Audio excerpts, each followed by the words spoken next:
Rev up your engines!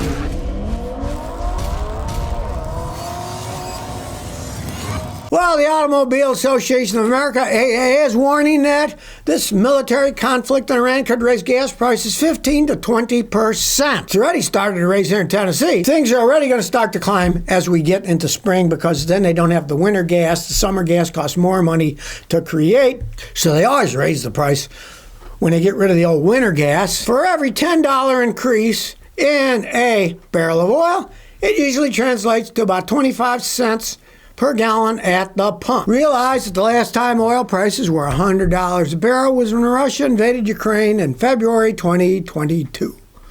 And then gasoline prices in the United States hit an all-time average of $5 and 1.5 cents per gallon in June. Turns out that the tanker traffic through the Strait of Hormuz has come to a standstill. The ship owners are taking precautions. They're like, no, we're not going to go through there. We might get sunk. There are going to be problems, right? Now, in 2025, about 1/3 of the world's total seaborne oil exports went through that strait last year. And about 20% of the global liquefied natural gas, LNG, come from the Gulf, and most of it passes through the strait. European natural gas futures soared 40% because the Europeans get a bunch of their natural gas and they use it. Now, you might think summer's coming, it won't be as cold. No, it doesn't work that way. In Europe, the biggest use of natural gas is for generating electricity. Maybe they'll think twice about going to electric cars if they don't have enough natural gas, or it gets really expensive, to run their electric cars. This is another myth about electric cars. Well, if the price of natural gas goes up and a lot of it generates electricity, the price of electricity is going to go up. Therefore, we'll make the electric cars even less sensible to use. You should expect a 10 to 30% increase. And what's kind of disgusting about it is, when you think about it, okay, they already have this gasoline been turned from crude oil to gasoline. They already have it. But they're raising the price. This is greed. These oil companies are greedy. Any excuse to make them, they could say, well, when we run out of this supply, then we got to buy more. It's going to cost more. No. They immediately raise the price because they're greedy, right? And they always say, well, you can't fix prices. Well, if this isn't price fixing, I don't know what it is, because they all raise their prices. It's not like one did. All of a sudden, they all raise it, right? I mean, it's ridiculous. Well, if you watched the news the other day, Trump was declaring that inflation is tamed.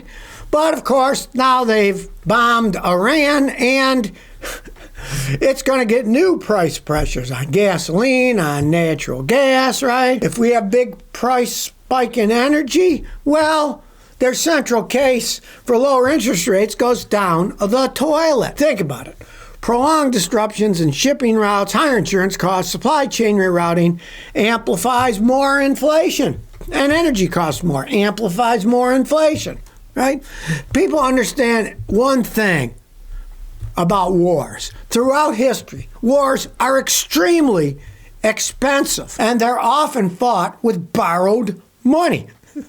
Back in history, the Rothschilds bankrolled the English when they were defeating Napoleon. It was all over. The English were in debt. The Rothschilds loaned them even more money. I mean, this is all based on borrowed money, right?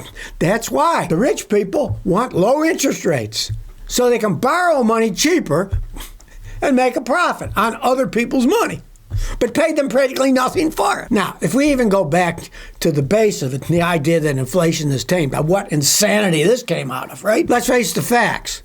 These people, these politicians, they must not even go to the grocery store.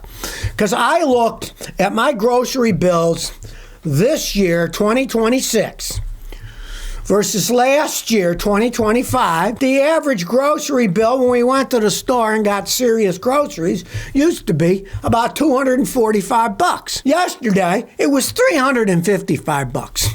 That's a lot of inflation. That's not 2 or 3% inflation that these people are lying to us about. We're in a pretty hyperinflation society, right? Just look at the actual prices, not some economic made-up horse manure, right? As people say, there's lies, there's damn lies, then there's statistics. Yeah, exactly. You can prove whatever you want with statistics. Just find some weird figures, put them together and say, look, that proves we don't have much inflation. Hey, you pay the bills, you realize we live in an inflationary thing, and this invasion of Iran isn't going to help it one iota. Wars are expensive. And then if you're warring in an area where there's oil and gas and that gets more expensive, it makes it doubly expensive. And don't think it won't filter down to the price of cars, price of gas, price of electricity. It will all, wham, somebody's got to pay for wars. They cost a lot of money. Now, here's some interesting car news. The 2026 RAV4 plug-in hybrid is less expensive than it was in 2025. Interesting. The Toyota RAV4 plug-in hybrid SE model now starts at $42,950. Last year, it was $3,315 more. So, they lowered the price by $3,315. You might wonder, why? Well, I can tell you one big reason why. It's because people aren't buying them. Plug-in hybrids are not popular for various reasons. People don't want to plug in. It's a pain in the butt. So they just use it as a regular hybrid. Well, if you're going to buy a hybrid Toyota and you want an SUV, get yourself a regular RAV4. Why buy a plug-in hybrid? Doesn't make any sense. You're not going to plug the stupid thing anyways. And the non-plug-in ones actually get better fuel mileage when you're just driving them. The plug-in hybrids are only rated at higher because, you can drive it on electricity alone, for 45 miles or something, right? So most people are going to be driving most of the time on gasoline. And then they're not as efficient because they got the big battery, weighs more. There's lots of factors involved in it, right? So Toyota revealed their pricing for their 2026 RAV4 plug-in hybrid, and yes, it is less money. Even their top-of-the-line one is less money than it was last year. Why is it less? It's less because market forces work. If people aren't buying these things, they either have to stop making them or cut the price, and they're cutting the price to see what happens. I mean, my advice is get a regular hybrid if you want a hybrid, unless you're going to have a charger at your house and you're going to religiously plug that thing every night when you come home and plug it in and put it in. And most people aren't doing that. They found out that hardly anyone that owns the plug-in hybrids is doing that. If people want an electric car, they get an electric car. People want a plug-in, they get a plug-in. Very few people are interested in a plug-in hybrid. Well, if you got State Farm car insurance, State Farm says they're going to offer a $100 average refund to car insurance customers. State Farm says they're issuing an average refund of $100 per vehicle to its auto insurance customers, in what they say is the largest dividend in all of its history. They said that refunds will go to policyholders of 49 million vehicles in the summer. What you actually get depends on where you live and what premiums are you paying. State Farm says all told the refunds will be about $5 billion. But they're not actually telling you all the story of it, right? It's unclear what form the refunds will take. They're saying that it will not be issued as a credit. That's what they're saying. They're saying, well, we're not going to give you a credit, right? So you got a credit of this. I'll bet you they do not give the people cash. My money is on, they will say, we'll lower your premium for the next year, because I can't see them handing out all that money. No way, right? No way. Let's see what actually happens. They say it's $4 billion, and they're not telling exactly how they're doing it. State Farm has 97 million policyholders. And if you want to compare other companies doing the same thing, obviously the government squeezed them a little bit, saying, hey, what are you doing, ripping people off? But a better insurance company than State Farm, USAA, said in January that they delivered a total of $3.8 billion in savings to customers last year. They didn't handle cash back. They gave them savings. I mean, you're going to spend the money on insurance anyway, right? But State Farm, of course, has to tell, we're giving all this cash back. I'll bet you dollars to donuts that they don't give cash back. Hey, they're always talking about the national debt. Oh, the national debt's horrible. Oh, China's going to take over. Hey, here's some real facts. You might find this extremely interesting. The number one debt burdens for debt versus gross national product is Hong Kong. They have a 380% total debt, 380% debt over what their gross national product is, right? Let's talk about us. And get this, China is 6. China has a 298% debt. Where do we stand in the United States? We're under China. We're just below China. We're the next country where we have 264% debt burden versus the gross national product. Right? So, they're always going, oh, we owe this money, China's going to take. China owes more money than we do. They're more in debt. And the hilarious thing is, in China, the corporate debt is 142% of their gross national. This is corporate debt. And then wait a second. How can you have corporate debt, corporation debt, in a communist country? Makes no sense. The world's gone insane, right? Because even in the U.S., corporate debt is 73% of gross national product. The American government debt is 123%. Where in China, 97% is the corporate figure. 97% of the corporate debt versus gross national product. Well, at least they have less corporate. The corporations aren't as powerful, borrowing as much money in China as the United States, right? But you're comparing a supposedly communist country to a capitalist one, so, that makes not much sense at all. So, if you're worried, the Chinese are going to take over and debt, they have more debt than we do.